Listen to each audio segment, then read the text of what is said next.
Kami tunduk kepala, angkat hati kepadamu ya Tuhan, karena kami percaya Engkau sumber hidup kami. Engkau yang akan memuaskan jiwa kami, Engkau yang akan menguatkan iman kami.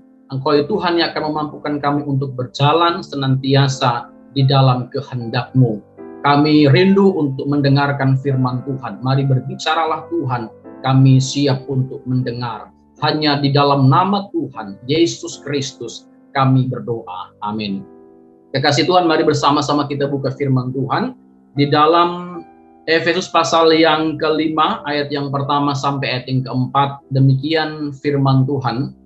Sebab itu jadilah penurut-penurut Allah seperti anak-anak yang kekasih, dan hiduplah di dalam kasih sebagaimana Kristus Yesus juga telah mengasihi kamu dan telah menyerahkan dirinya untuk kita sebagai persembahan dan korban yang harum bagi Allah. Ayat yang ketiga, tetapi percabulan dan rupa-rupa kecemaran atau keserakahan disebut saja pun jangan di antara kamu, sebagaimana sepatutnya bagi orang-orang kudus. Ayat yang keempat, demikian juga perkataan kotor yang kosong atau yang sembrono, karena hal-hal ini tidak pantas, tetapi sebaliknya ucapkanlah syukur. Puji Tuhan. 4 ayat firman Tuhan yang sudah kita baca hari ini, kekasih Tuhan, kiranya akan membawa kita untuk mengalami perenungan-perenungan di dalam Tuhan. Saya akan membawa saudara untuk merenungkan 3 hal. Kita akan belajar tentang 3M lewat renungan firman Tuhan pada kesempatan ini. Yang pertama adalah firman Tuhan ayat yang pertama, sebab itu jadilah penurut-penurut Allah seperti anak-anak yang kekasih. M yang pertama adalah mulai kebiasaan baik dan benar. Orang Kristen, orang percaya dilatih, diajar, dipersiapkan saudara untuk menjadi penurut-penurut Allah. Tidak lagi mengikuti segala keinginan sendiri. Setiap apa yang akan kita perkatakan, apa yang akan kita lakukan, apa yang akan kita praktekkan, saudara, tidak lagi berdasarkan pemikiran kita sendiri. Tetapi Alkitab ajarkan supaya orang-orang percaya menjadi penurut-penurut Allah. Mulai untuk membiasakan kebiasaan-kebiasaan yang baik, kebiasaan-kebiasaan yang benar. Saya sangat percaya bahwa kita semua tahu apa itu yang baik, tahu apa itu yang benar. Tetapi untuk mengambil keputusan, memulai, membiasakan hal-hal yang baik bukanlah perkara yang gampang. Kita butuh kesepakatan, kita butuh kesiapan, saudara.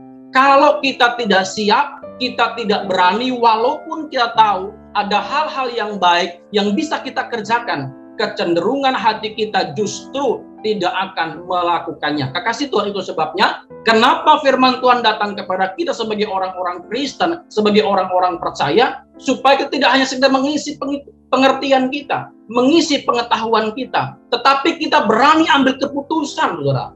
Berani memulai, membiasakan hal-hal yang baik, saudara. Hal-hal yang benar. Tidak lagi membiasakan melakukan hal-hal yang tidak benar. Karena sebagai orang Kristen, kita adalah contoh. Kita adalah teladan. Di dalam hidup kita itu ada pesan Tuhan. Di dalam perkataan kita ada pesan Tuhan. Di dalam karakter kita ada pesan Tuhan. Mari bersama-sama kita mulai M yang pertama. Memulai kebiasaan yang baik. Kebiasaan yang benar. Yang kita adopsi. Yang kita dapat dari firman Tuhan. Kalau kita tidak berani memulai, saudara, maka akan semakin berat. Maka akan semakin sulit. Belajar memulai, walaupun itu dari perkara-perkara yang kecil, perkara-perkara yang sederhana, perkara-perkara yang gampang, yang bisa kita kerjakan terlebih dahulu. Tapi setidaknya, saudara, kita harus belajar untuk memulai kebiasaan orang percaya, kebiasaan yang baik di dalam kebenaran yang kita teladani di dalam Yesus Kristus Tuhan. Kita tahu sebagai orang percaya bahwa Yesus sumber kasih. Dia adalah Allah yang datang sebagai manusia. Dia telah memberikan teladan kepada kita. Supaya sebagai orang-orang percaya tidak ragu untuk mengerjakan yang baik, mengerjakan yang benar. Kalau Yesus saja sebagai Allah, Sang Pencipta, yang menjadikan kita, yang menjadikan dengan berfirman, semuanya serba jadi, serba bisa, dia harus turun sebagai manusia, memberikan teladan, memberikan kasih-Nya, mengorbankan untuk kita. Mengapa kita orang-orang percaya tidak belajar untuk memulai menjadi penurut-penurut Allah dengan cara membiasakan kebiasaan yang baik, membiasakan kebiasaan yang benar. Kenapa, saudara? Karena kita punya banyak kebiasaan lama. Kita punya banyak kecenderungan yang kita praktekkan dalam pikiran kita, yang kita lakukan dalam keseharian kita. Kita sudah melayani, kita sudah berdoa, kita sudah sungguh-sungguh dengan Tuhan. Tapi kebiasaan lama kita belum berani rubah. Kebiasaan yang tidak benar, kita belum berani ganti dengan kebiasaan-kebiasaan yang baik. Kebiasaan yang benar. Kekasih Tuhan, pesan pertama buat kita, mari belajar untuk memulai membiasakan kebiasaan yang baik, kebiasaan yang benar. Dan kita harus ngerti, waktu kita berani untuk membiasakan kebiasaan yang baik, saya percaya kita memiliki pengertian yang benar dalam Tuhan. Pengertian yang benar membantu kita, mendorong kita, memberikan kita keberanian, saudara, untuk memulai melakukan apa yang benar di mata Tuhan. Yang kedua, punya pengalaman dengan Tuhan. Kalau kita punya pengalaman dengan Tuhan, waktu membiasakan kebiasaan yang baik, Tuhan pasti tidak akan pernah tinggal diam. Dia tidak akan tutup mata. Tuhan tidak akan tutup telinga. Dia melihat, dia mendengar apa yang kita lakukan, kekasih Tuhan sekalian. M yang kedua adalah merubah kebiasaan yang buruk. Baca ayat yang ketiga, tetapi percabulan dan rupa-rupa kecemaran atau keserakan disebut saja pun jangan di antara kamu. Rubah kebiasaan buruk kita. Alkitab bacakan percabulan dan rupa-rupa kecemaran. Kekasih Tuhan, sekarang kita harus ngerti bahwa tidak hanya pada waktu kita berbuat cabul, kita berbuat cemar, baru kita berdosa. Tapi pada saat kita ini saja, kita merencanakan saja, kita memikirkan saja, itu sudah salah. Demikian juga akan supaya kita tidak memperkatakan dalam perkataan kita.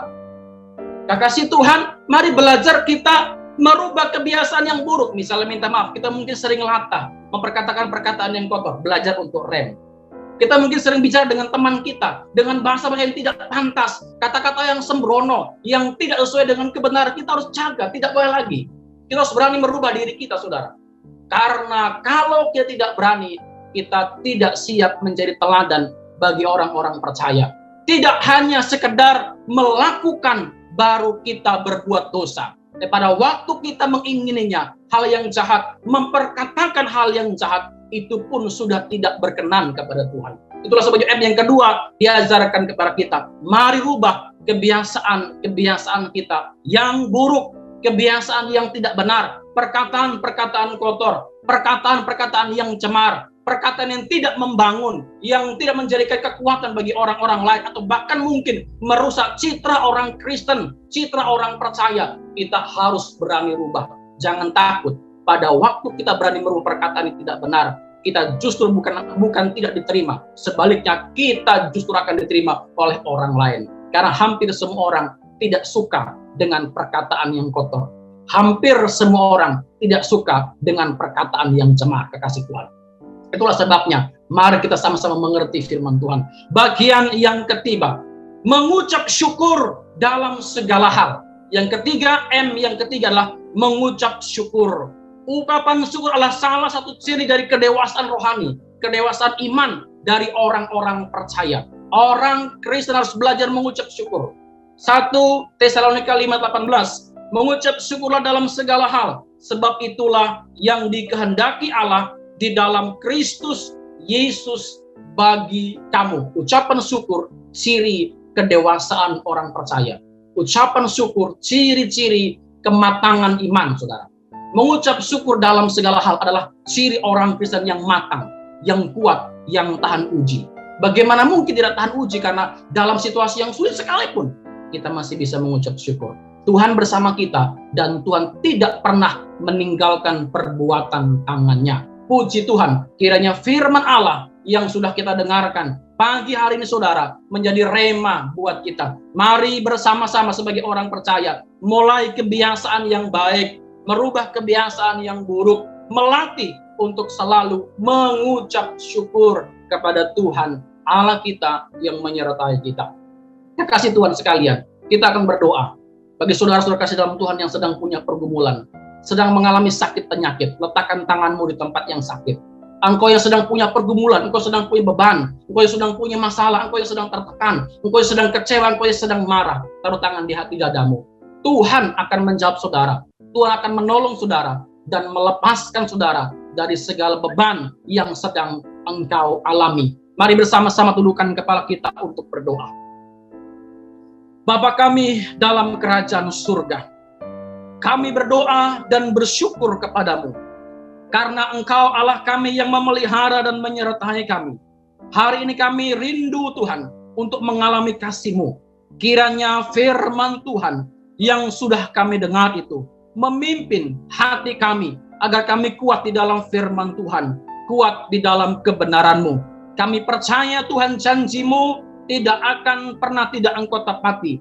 Waktu yang terbaik Tuhan akan nyatakan kepada kami semua. Hamba berdoa bagi saudara-saudara yang sedang mengalami sakit penyakit, apapun sakitnya, di dalam nama Tuhan Yesus Kristus, Engkau menjamah sehingga ada kesembuhan, ada pemulihan, dan ada pertolongan. Yang sedang berbeban berat, punya masalah, kekecewaan, yang sedang mengalami himpitan, kesulitan, masalah-masalah ekonomi, masalah rumah tangga, perjodohan, dan lain-lain. Kami berdoa Tuhan tangan-Mu yang sanggup melepaskan kami dari segala beban hidup kami. Terima kasih Bapa di surga. Kami percaya dengan kuasa darah-Mu dan dengan bilur-bilur-Mu, kami semua orang-orang percaya mengalami kuasa pemulihan, pertolongan, dan jamahan dari Allah. Di dalam nama Tuhan Yesus Kristus kami berdoa dan bawa ucapan syukur kami atas jawaban yang kami sudah alami ini. Haleluya. Amin. Kekasih Tuhan, jika ada di antara kita yang masih membutuhkan pelayanan doa, konseling, dan lain-lain, dapat menghubungi nomor yang tertera di bawah ini. Tuhan Yesus memberkati kita sekalian. Shalom.